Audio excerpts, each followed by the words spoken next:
নিজেদের দাবি আদায়ের জন্য ফের আন্দোলনে নামলেন ভূমিজ সম্প্রদায়ের মানুষজন। ভূমিজ ভাষাকে দ্বিতীয় রাজভাষার স্বীকৃতি প্রদান, জাল সার্টিফিকেট বন্ধ করা সহ একাধিক দাবিতে ভূমিজ সম্প্রদায়ের মানুষজন মিছিল করলেন বাঁকুড়ায়। মিছিলকে জেলা শাসকের দপ্তরে ঢুকতে বাধা দিলে উত্তেজনা ছড়ায়, আন্দোলনকারীদের রাস্তা অবরোধ।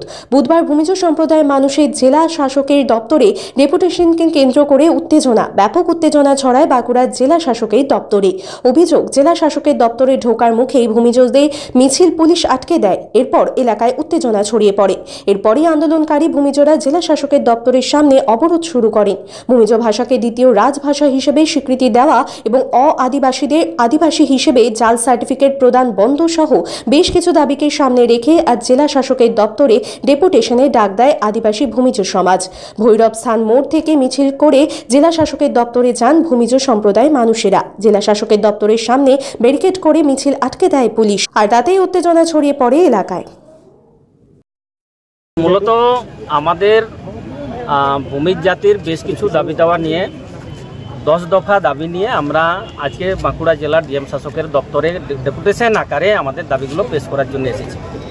এবং সেই দাবি পেশের জন্য আমাদের যে মিছিল আসছিল, সেই মিছিলটাকে প্রশাসন অমানবিকভাবে, কারণ আমরা আইন মেনে আজ থেকে 15 দিন আগে আমরা বাঁকুড়া সদর থানা ডিএম এই দপ্তরে আমরা কিন্তু ইন্টিমেশন দিয়েছি, এবং ইন্টিমেশন দেওয়া সত্ত্বেও আমাদেরকে প্রায় ডিএম দপ্তরের থেকে 150 মিটার দূরে আমাদেরকে আটকে দিয়েছে।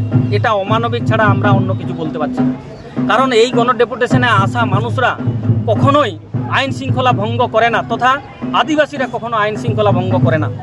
আমরা ইতিপূর্বে বহুবার এই গণডেপুটেশনে এসেছি বাঁকুড়া জেলা শাসকের দপ্তরে, কোনোদিন প্রশাসনের এই 150 মিটার কি 200 মিটার দূরে আটকানোর ঘটনা আমরা কিন্তু দেখিনি। এত ভয় কেন প্রশাসনের? এত ভয় কেন আদিবাসীদেরকে নিয়ে? এত ভয় কেন প্রশাসনের? একটা তো সংগঠন, একটা জাতি আজকে রাস্তায় নেমেছে। আদিবাসীরা যখন সব আদিবাসী একসাথে আসবে, সেদিন রক্ষা করতে পারবেন তো?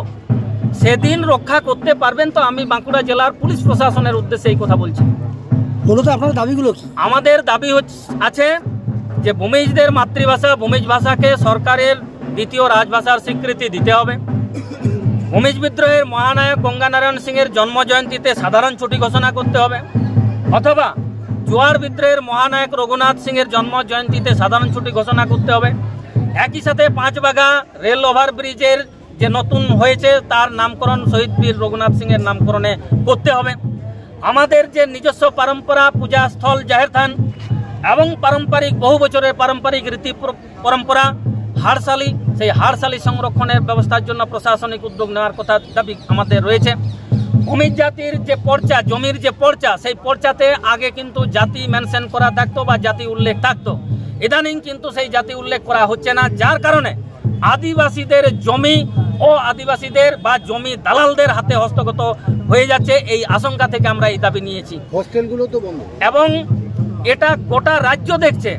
পশ্চিমবঙ্গের সমস্ত আদিবাসী হোস্টেল, যেখানে আমি প্রায় 5 থেকে ক্লাস 10 পর্যন্ত আমি হোস্টেলে থেকে পড়াশোনা করেছি, এটা একটা গৌরব ছিল আদিবাসীদের জন্য।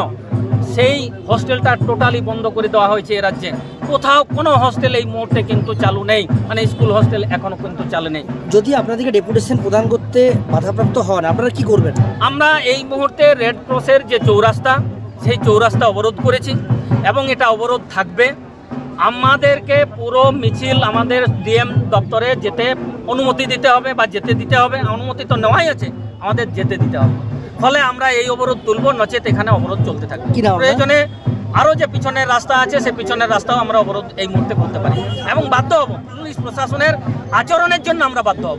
আপনার নাম? আমার নাম তপন কুমার সর্দার, ভারতীয় আদিবাসী ভূমি সমাজ কেন্দ্রীয় কমিটির সভাপতি।